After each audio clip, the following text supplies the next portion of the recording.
Le patrimoine net des Français, c'est-à-dire une fois déduit l'endettement, a fortement été entamé par la crise de 2008-2009 et par les rechutes à répétition de la croissance qui ont suivi.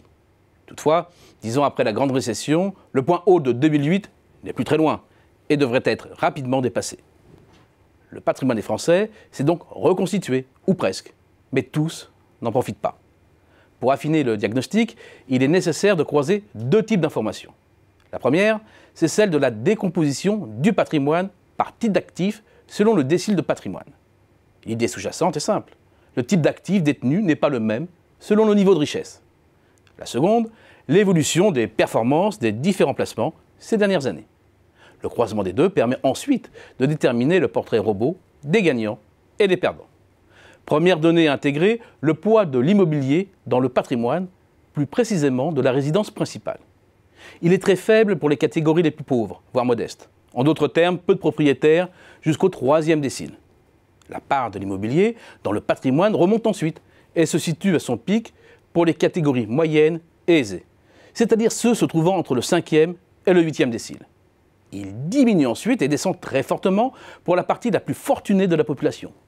Non pas qu'il y ait moins de propriétaires, mais toutes choses étant égales par ailleurs, ce n'est pas leur résidence principale qui constitue le plus gros de leur patrimoine. Dans les faits, plus on monte dans l'échelle sociale, plus le patrimoine est composé 1. D'actifs professionnels, une entreprise par exemple. Cela constitue même la part la plus importante du patrimoine du dernier centile. 2. De produits financiers tels qu'assurance vie, actions, SICAV ou obligations.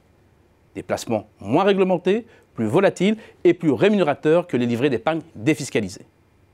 À l'opposé, le patrimoine des moins bien dotés, c'est-à-dire les 3 premiers déciles, est essentiellement composé de biens durables, automobiles, ameublement blanc, équipements du logement, bien souvent achetés à l'aide d'un crédit à la consommation.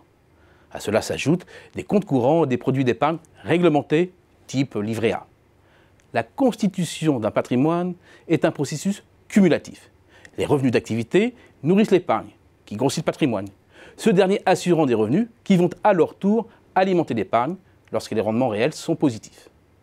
Or, avec la crise, les revenus d'activité des plus modestes ont été particulièrement malmenés, en raison notamment des nombreuses pertes d'emplois, ce dont témoigne le taux de chômage, dont la décrue a été tardive et très lente, si bien que le niveau d'avant-crise n'a toujours pas été restauré.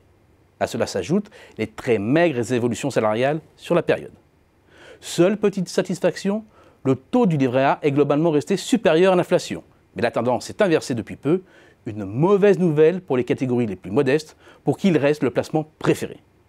Bref, loin de se restaurer, le patrimoine des plus mal lotis continue de se détériorer.